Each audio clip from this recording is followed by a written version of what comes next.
da necessidade da comprovação de que a pessoa não possui meios de prover a própria manutenção ou de tê-la provida por sua família. Esse número de folhas é um pouquinho grande que eu imprimi ampliado, tá? Estou vendo aqui comentários. A questão do salário mínimo, que foi retirada no texto proposto pela PEC, né? Ele diz que ele se trata de um benefício a título de transferência de renda. Ele aumenta para 70 anos, como eu abordei, ou mais para os idosos. E ele ainda diz o seguinte, que a lei vai dispor, vai disciplinar o valor, os requisitos, o conceito de grupo familiar, o grau da deficiência para elegibilidade e definição do valor. Tá? Então, só isso, esse grau de deficiência, ou seja, o legislador pode dizer assim, não, só vai ser deferido a pessoas com deficiências severas. Não vai ser para deficiências leves e moderadas, por exemplo. Ou então, não, para deficiência severa eu dou um salário mínimo, para moderado eu dou meio e para leve eu não dou. Né? Ele diz que vai definir o que é o conceito de grupo familiar. Nós já temos o conceito de grupo familiar na Constituição Federal e na legislação vigente. Tá? A lei pode criar novos requisitos. Né? Porque ele fala requisito, valor. Agora tem um negócio interessante aqui, que essa foi um novo conceito constitucional bem interessante. Só não estou a ver aqui. Constitucionaliza o conceito, que o nome é tão estranho, mas aqui, constitucionaliza o conceito de renda familiar integral mensal per capita. O que seria isso? Né? Porque não é tão simples. Hoje nós temos um conceito de renda familiar per capita. Você soma os valores, né, recebidos a título de benefício da família e divide pelo número de pessoas, per capita, né, um novo sujeito. Então nós temos aqui o marido, mulher, 2 filhos, 4 pessoas, soma a renda, divide por 4 e vamos ver se vai dar um quarto. Você está na lei, se der um pouquinho mais, você pode brigar em juízo para ir na linha do que o Supremo entende. Tudo bem. O que o governo propõe? Né? Ele quer que todos os benefícios sejam contados para esse cálculo, para restringir. O objetivo é o quê? Por exemplo, o Estatuto do Idoso diz, se o idoso recebe o BPC, ele não entra no conto para o outro idoso. E nós temos jurisprudência do STF, inclusive do Gilmar Mendes, no sentido que isso também se aplica para a pessoa com deficiência. Não poderia fazer uma distinção, uma restrição nesse sentido. Então, assim, se um deles já recebe, já vai contar.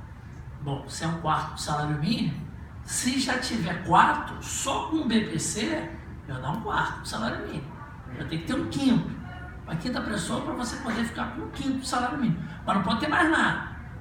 Aí você tem um filho ali que recebe um valor como jovem aprendiz. Vai contar também nessa nova sistemática. Aí você também não vai ter mais direito que somou com um jovem aprendiz. Então, esse conceito constitucional novo de renda familiar integral per capita, ele tem o objetivo que de fazer com todos os benefícios previdenciários e assistenciais, eles entram no ponto. Bolsa Família. O presidente que está propondo isso aqui é que se apresentou aos 55 anos. É o próprio. Como procurador do Estado. Ele recebe 30 mil reais. Procurador do Estado de São Paulo. Isso é óleo na engrenagem da corrupção, né, cara? Porque vai cada gente mentir mais, cada gente inventar mais coisas. Mas agora vai ser mais difícil. Agora vai ser mais difícil. Mecanismo só para ferrar o pobre, entendeu? Isso não. Vamos lá, olha só. Aí tem a questão do objetivo, como eu falei, de incluir no cálculo qualquer valor recebido a título de benefício assistencial previdenciário, prever que a idade pode ser superior, tá bom. Então foram os pontos que eu verifiquei na emenda, na proposta, na PEC. Estudando mais profundamente o tema, mais um detalhe que a ONU fala. A família que possui um membro com deficiência, né, ela já tem um custo da família de 33% maior do que aquela família que não tem um membro com deficiência. Isso é um dado que a gente não pode esquecer, né? Isso é um registro importante. A questão da idade. Existe um projeto de lei, eu não sei se os senhores conhecem, projeto de lei 1118, de autoria do deputado Eduardo Barbosa, PSDB de Minas, que tenta definir o conceito de pessoa com deficiência idosa com uma idade menor do que a do Estatuto do Idoso. Houve uma audiência pública na Câmara, uma audiência na Comissão dos Direitos da Pessoa com Deficiência e da Seguridade Social, a Comissão de Seguridade Social, uma audiência pública conjunta, em que se discutiu e se definiu que a pessoa sem deficiência e com deficiência da mesma idade, a deficiência gera um impacto, né? Aquela pessoa que tem, por exemplo, 50 anos e não tem uma deficiência, a pessoa que tem 50 anos e tem uma deficiência. Isso deve ser levado em consideração, né? E muito pelo contrário, está sendo aumentado, né, esse requisito. Então, são alguns pontos que merecem ser trazidos à baila, né, nesse momento. Existem 2 emendas de parlamentares, existem 8 emendas na Comissão Especial de Reforma da Previdência. Só para esclarecer, o projeto veio do Executivo, passou pela Comissão de Constituição e Justiça, o tempo recorde foi aprovado, foi entendido que havia juridicidade, técnica legislativa, etc. Como condição de admissibilidade, foi enviado para a Comissão Especial, que tem um rito próprio para o procedimento da Constituição. Precisa de 3 quintos para aprovação, né, dos membros de cada casa legislativa em dois turnos, né? Muito bem. E foi feita uma comissão especial. Nessa comissão especial existem 8 emendas que foram apresentadas. Dessas 8, 3 se refere a pessoa com deficiência. Dessas 3, 2 falam do PPC, né? E a outra terceira fala da aposentadoria especial, que eu vou falar posteriormente. Bom, dessas 2 propostas, uma ela é de autoria conjunta do deputado Eduardo Barbosa, que é quem apresentou, e que outros parlamentares se somaram a ele. Foi o deputado Otávio Leite, aqui do Rio, deputada Mara Gabrilli, Carmen Zanotto e deputada Leandre, você não conhece particularmente. Se juntaram e apresentaram uma emenda com uma proposta alternativa, né? E a segunda emenda é da deputada Rosinha da Defal. Da Rosinha da Defal é mais fácil, eu vou falar primeiro, depois eu vejo outro que a outra tem alguns requisitos aqui. O da Rosinha da Defal, ela propõe suprimir essa alteração, né? Ela propõe que se mantenha como está, por alguns motivos. Primeiro, ela vai na linha de que nós estamos discutindo a reforma da Previdência. E você está trazendo assistência social que não é Previdência, que não tem caráter contributivo. O público-alvo é outro, não é um público que está no mercado formal no mercado de trabalho formal, e sim pessoas que recebem o benefício de assistência social, né? E nós estamos fazendo isso num momento inoportuno e sem o diálogo com os movimentos sociais, né? E além disso, sem garantir um mínimo existencial. Essa é a proposta da Rosinha de manutenção como está, o 213 A proposta do deputado Eduardo Barbosa, a emenda 1, que vem aí do Otávio Leite, com vários outros, ela propõe uma alternativa.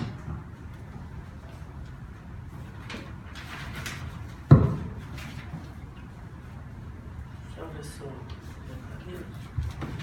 Esqueci.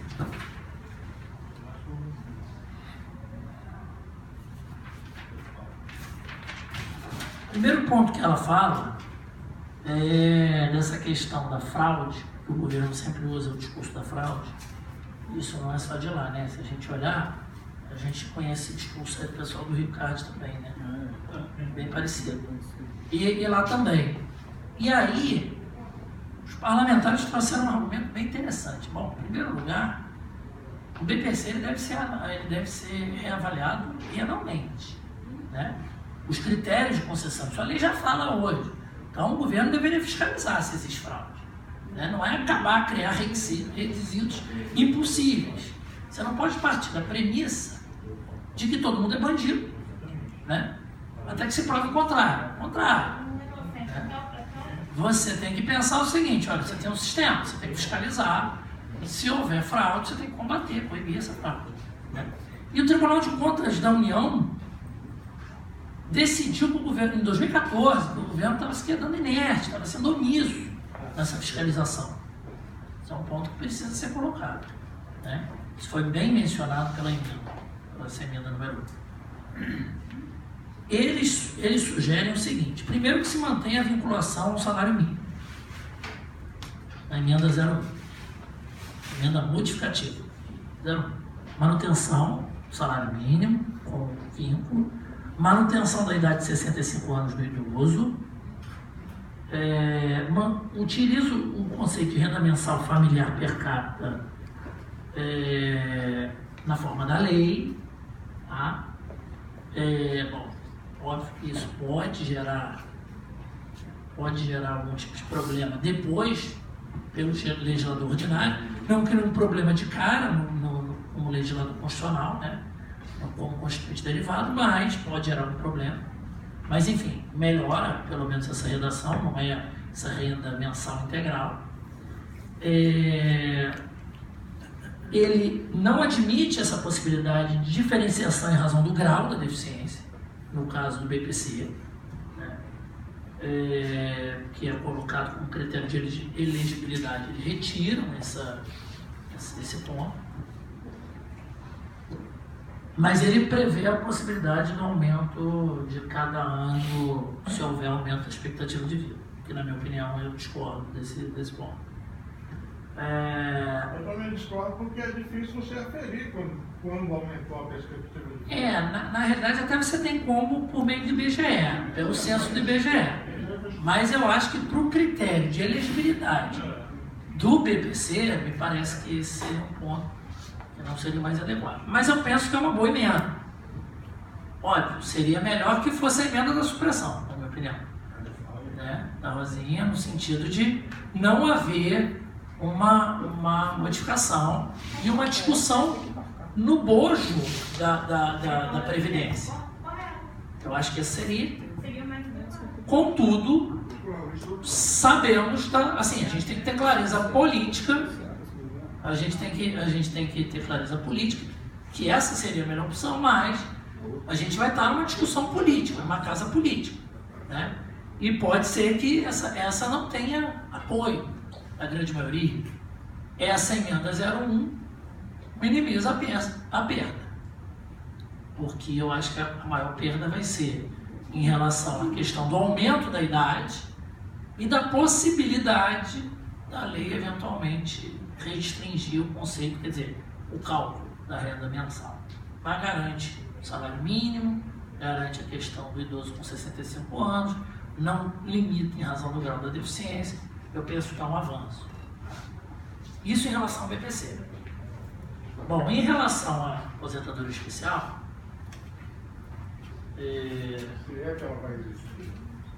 na realidade ela já até existe, mas agora ela pode ser bastante prejudicada. Nós temos dois regimes, né? Isso é importante a gente mencionar. Só localizar aqui. Nós temos dois regimes de previdência e aposentadoria especial. Só pegar uma linha.